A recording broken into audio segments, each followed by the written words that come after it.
from Tevinter, you mean? Beyond that, yes. And beyond my being so charming and well-dressed, which is obvious to anyone.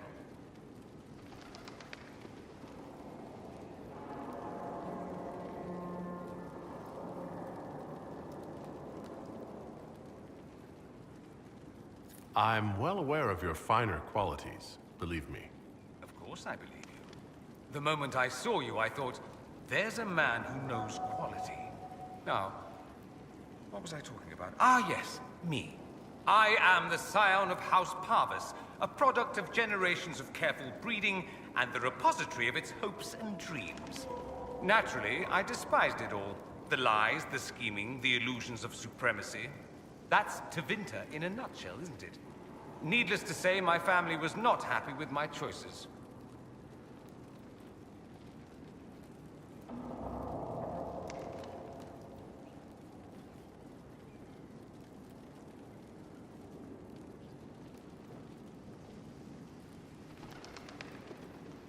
Why would your family be upset with your choices? Because I rejected their idyllic plan. If they had their way, by now I'd be married to some unlucky girl from a powerful family. We'd live in luxurious despair, despising each other as I waited to take my father's place in the magisterium. I declined the honor, and thus it's best I'm far from home. Less of an embarrassment that way, you see?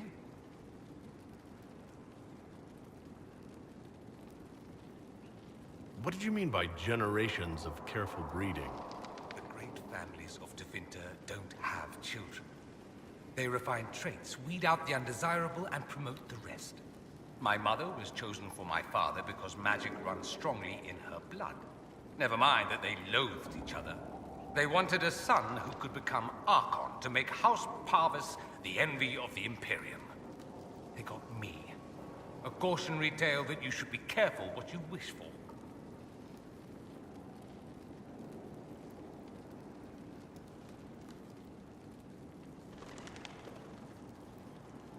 I'm getting the impression you don't care much for your homeland. On the contrary, I care for my homeland a great deal. There's so much potential. Sadly, we squander it. We refuse to acknowledge how far we've fallen because pretending is easier. We pretend the Qunari can be beaten. We pretend that we're superior to everyone, even our own people. Not everyone feels that way. I don't. Sadly, we're the minority.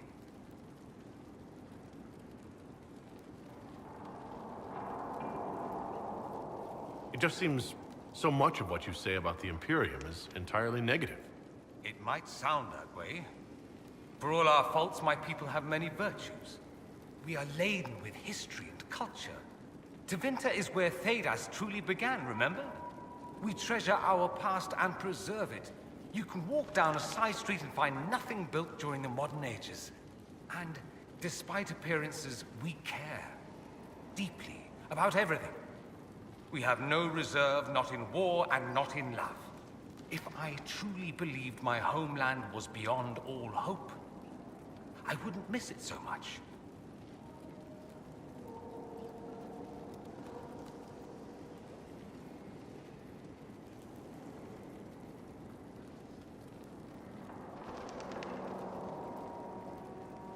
Why remain with the Inquisition? Why not go back to Tevinter? I'm not exactly welcome back home. Not that it matters, I'm quite accustomed to being a pariah. It adds to my charm. I can do more for Tevinter here. If the Venatori succeed, it'll set my homeland back 1,000 years. I'm sure some magisters would disagree, but that's why we kill them.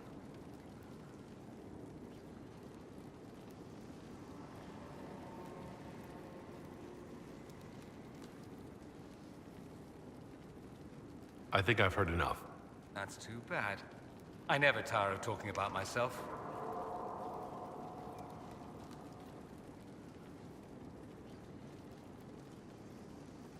I'm curious why you were in Redcliffe in the first place.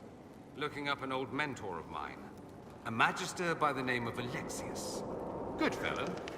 Always thought highly of him. Then one day, he asks me to join the Venatori. I don't know what he was thinking. He knew I wanted to change Tevinter, not regress it into prehistoric madness. The Venatori killed Alexius once he stopped being useful.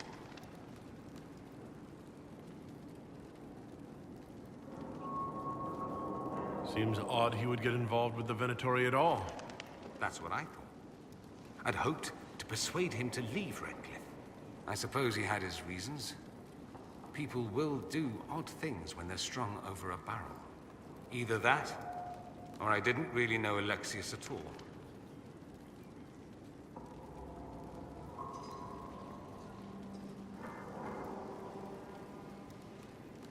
I'd like to ask you about Tevinter. Ah, yes. Everyone outside the Imperium always seems quite fascinated by it. Probably why they come up with so many ridiculous tales. Flying cows over Minrathous. That's madness. All right, that one's actually true, but the cows didn't have wings. I digress. Anything in particular you wanted to know?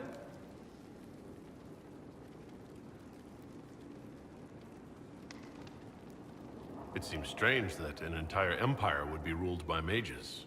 I find it strange that your mages don't rule anything at all. Actually, the fiction in the Imperium is that mages don't rule. The Magisterium rules. That magisters are all mages is considered a convenient technicality.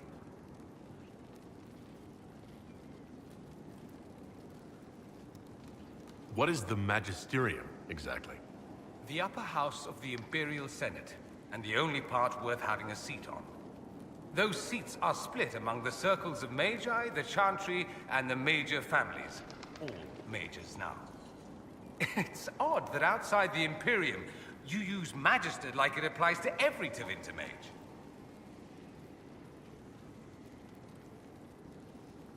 If you're not a Magister, then what are you called?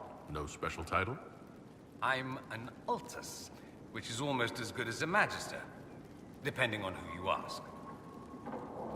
I've never heard of an Altus. Upper class. Those families who trace descent from the Dreamers, the first prophets of the old gods. If you're a mage and you're not Altus, then you're later, lower class. If you're not a mage at all, you're Soperati. That's everyone else. We do love our fancy words.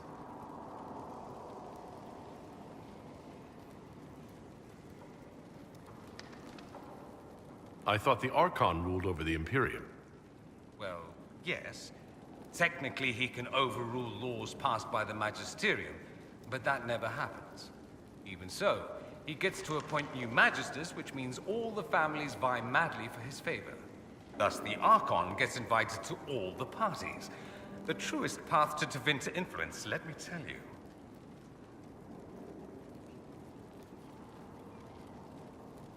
If it's a fiction, that means mages do rule, then. Yes and no. Let me put it this way. Mages do rule, but not all mages are equal. If you're not from the right family, chances are you don't rule anything. Maybe you're even a slave. The idea that anyone could be a mage, however, keeps the masses placated. Can anyone be a mage? Technically. The potential runs mostly in bloodlines, but it's been known to happen. More importantly, commoners believe it can. Tevinter legend is chock full of mage heroes from humble origins. So they hold out hope. Someday my son or my son's son will be a mage. Someday. Poor sods don't realize that means he'll be a quaestor at the arse end of the 100 Pillars, at best.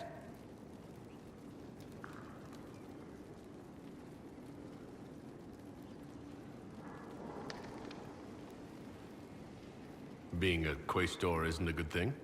I imagine the average non-mage likes to think so. Counting numbers and shuffling papers all day is better than many occupations after all. If you're a second-class citizen among a pack of piranha, however, your outlook changes.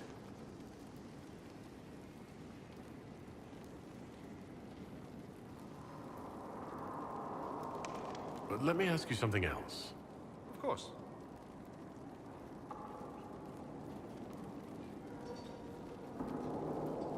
There's an Imperial Chantry, isn't there? With its own divine? You people aren't supposed to talk about the Black Divine, are you? If you mention him outside the Imperium, people make that face, like you're urinating in public. But yes, we do have the Chantry, or a version of it. Night and day comparing it to yours.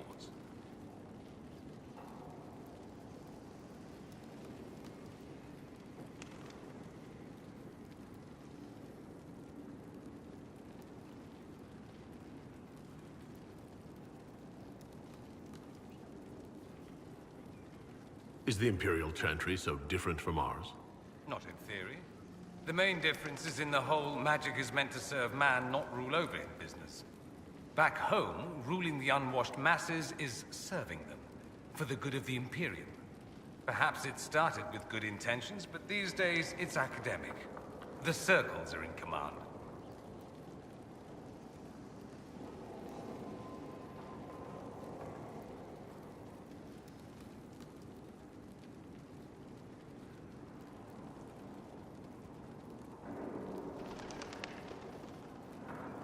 There are circles of magi in the Imperium? We don't have dismal little mage prisons, if that's what you mean. They're academies, prestigious ones. We have Templars as well, but they don't cancel spells or whatever your Templars do. They're soldiers. They watch for abuse of magic, yes, but only those who are weak or who fall out of favor get dealt with. Mostly they enforce their magisterium's edicts. The Chantry smiles and nods from the sidelines.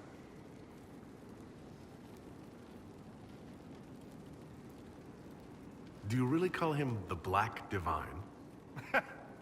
We don't call him that, oh no. In the Imperium, he's the true Divine.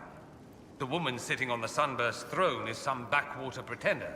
It all stems from a disagreement over Andraste. Marvelous, isn't it?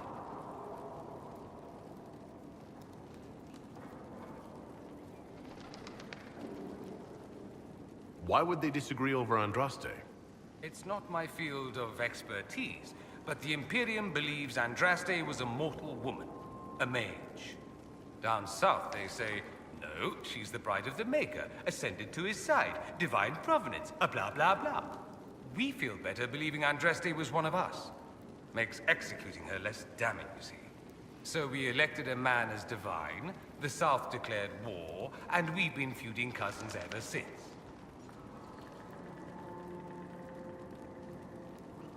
So, the Imperial Divine is always a man? All the better to distinguish him from that other one, yes.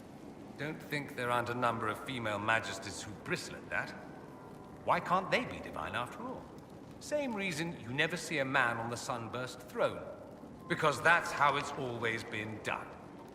Excellent reasoning.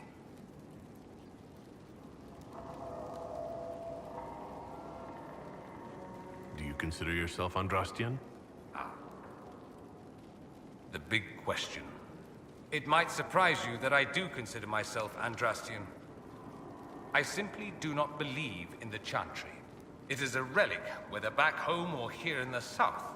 Something from a bygone age desperately clinging to relevance. It's not an opinion that makes me popular.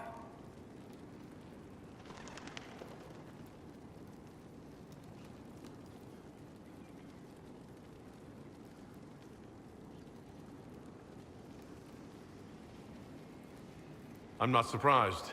It's not an opinion you should share. You did ask, if you'll recall. I'll say this. I may not believe in the Chantry, but I believe in you. In me? That the Maker sent you, whether through Andraste or fate. Cassandra is not wrong. You are what we needed most at the moment we needed it. That's what they will say in ages to come.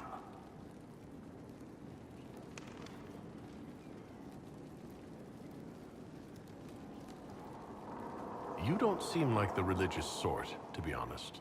If you define religious as sitting in a chantry and listening to a blithering hen tell you how to live, then no. If you define it as believing in the possibility that something larger than yourself exists, then yes, by all means. The world is bigger than I, even bigger than you. It laughs at all the things we think we know. The Maker doesn't need me to believe, but I do. The thought of no one at all watching out for us is too frightening.